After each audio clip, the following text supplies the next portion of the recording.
Hey guys, welcome back to another video. In this video, let's just talk about the recent crash of the stock market and recent crash about a certain few other assets, right? And what is the cause of it? Well, let's just put it this way. One thing crashes, everyone panics, everything crashes. You know, every once in a while there's something for us to believe that there's the market crash, and there's always something for us to believe that we should all sell our stocks. Just like how every few years there's something convincing to say that the end of the world is coming, you know? It's the same thing. It happens every time, a few times a year, and there's always the biggest one every year that comes by. So let's talk about this. So what's the cause of this crash and what should we do about it? And I'm gonna break it down to 5 simple points so I can express what I've learned to you and see if you agree about it. Now let's get into it. And now to my first point, which is how it started. So this is basically just a chain reaction of fear. But before I get into that, let me just start by saying that we're not actually in a real stock market crash. Because when we're in a real stock market crash, it has to go below 20% to be in the definition of a real critical crash. So we're nowhere near that point yet. So as far as we know, we're not in the critical zone. But now let's get into it. So how did this start? This started because of consumers' confidence dropping. What this means is that when people feel uncertainty inside the economy, they will cut on spending. And when they cut on spending, corporate revenue, they drop because there's not enough spending for them to earn.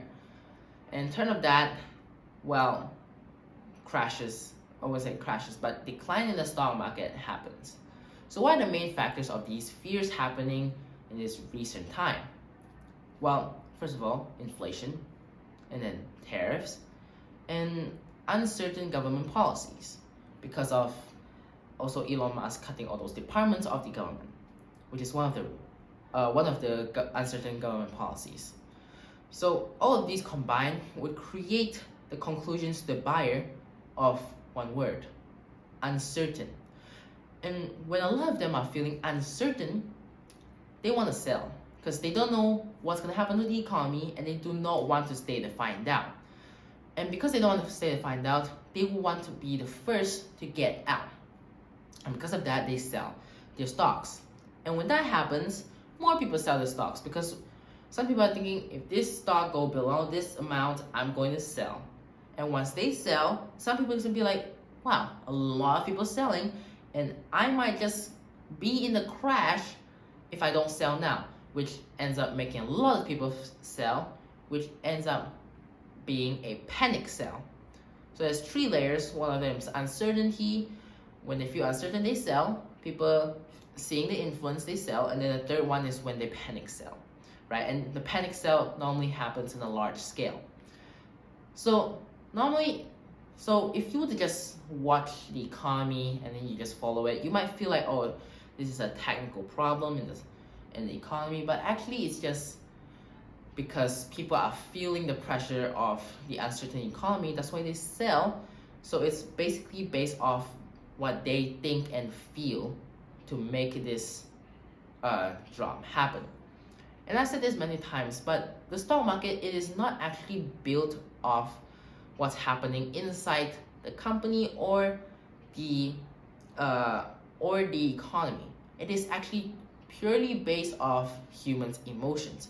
That's why some companies at some point, they can be overvalued. Their stocks can be overvalued, and sometimes they can be undervalued, right? Because it is based off the people's emotion for the stock market to go up and down. And on to my second point, which is the market's emotional doom. So for the past decade, there was always a reason why people should sell. There's always a reason why the economy is doomed, always a reason why the market should fall. There's always a reason why people should start selling their stocks. And I got some examples over here that I'm just going to read to you, which in 2015, there's a global stock sell-off. 2016, Brexit, I'm not really good at reading it. 2017, major hurricanes. 2018 US and China trade wars, 2019 repo market meltdown, 2020 COVID-19 pandemic, 2021 supply chain crisis, 2022 aggressive interest rate hikes, banking failures in 2023, 2024 AI bubble fears, and 2025, which is the tariffs concern. You see, in the past 10 years, it has repeated the same thing, that every year there's a new problem that should make everyone sell their stocks and go into a panic, right? However, the S&P 500 in the past 10 years has actually grown by 202%. So that says a lot, right? What this tells you is that in the long run, the stock market actually goes up despite all of these concerns that's been going on for the past decade. Throughout these 10 decades, with all of these 10 problems, huge problems, there was a major problem of every year, the S&P 500 still went up by 202% by today. So it is not really much have to do with the huge crash problems most of the time, and it's more about the buyer's psychology, right? They just want to sell to feel more comfortable, and a lot of them would regret it afterwards. See, why I'm making this video is basically telling you that in the long run, stock markets tend to go up despite all of the crisis emerging. So, for a long-term investor, it is normally a win. And that's what I'm trying to say as well. And now to my third point, which is the numbers behind the panic. So, yes, right now everything is in the red. S&P 500 has dropped about 2.65% in just a few days. The NASDAQ 100 ETF has also dropped about 5% in the same amount of period of time. Bitcoin has dropped 10% and has went under $90,000 recently. Palantir has also dropped about 30%, but not everything is dropping actually. There's one ETF that has actually went up, which is the SCD, went up by around 2%. So what it says is that even though everything is falling, there's also some sectors who are actually increasing. Other than that, actually the bonds, the treasury yield has pulled back. So what it says is that basically when people don't trust in stocks, they pull their money out and put it inside bonds. It is just that simple. It happens every time. Every time there's one problem on the other side, money goes to the other side. And there's problem on this side, money goes back to the other side. It's just like that. But this is just actually some additional information as well. Normally when people panic sell their stocks, they end up being the one who regret it after a while, because they will see the surge in the stock market once this entire wave is over, and the climb will be even profitable than they thought it would be, because dollar cost averaging in the long term, like I said, S&P 500 has grown over 202% in the past decade. So for a slow growing investment like I said, S&P 500, 202% over 10 years is already great. So people who normally sell their company stocks in the long run because of a panic sell, they'll normally end up regretting it. And now to my fourth point, which is the bigger picture and what does this mean for the investors. So there are actually analysts out there that still believe that this is a bullish market. Well, normally bullish means that the market is going up, but in this case, he's saying that this is a bullish market because he believes that most people are just reserving their money until the panic subsides so they can jump into action again, buying stocks at lower price or perhaps getting back into the stocks once the panic has subsided.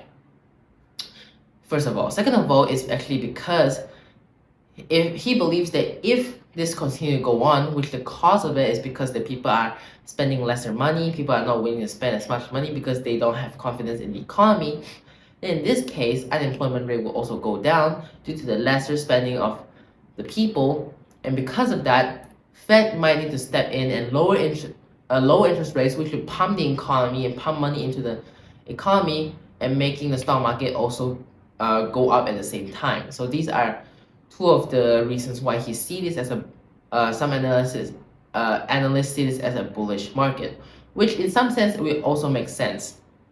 But what should you take out of this? Well, I think personally, based on what I've learned and researched, you might need to cut off the noises, because unless you need your money very soon, there's no point of you selling, because in the long run, it has been proven that stock markets has actually go up in the long run instead of go down. Of course, don't invest in something that would end up bankrupt, but if you believe that that industry has a future and you believe in the stocks that you invest in, then there's actually no point of selling. Because in the long run, after this panic has subsided, stock market will go up again. So, as far as I know, the economy, the stock market, even though it doesn't seem good right now, it will look good for a long-term investor. That's what I have to say. And now to my fifth point, which is a smart investing strategy at times like this. So first of all of you know about dollar cost averaging. And not personally, but if you are trying to find a fast growth, like a really fast growth, then yes, you should invest in a company that you believe have a huge future in the next 5 years or the next decade. And they must be very innovative. Example, maybe like NVIDIA. If you believe in the chips, and recently because they have become a really top company, if you believe in the next 10 years they will continue to shoot up, then sure, dollar cost average into that.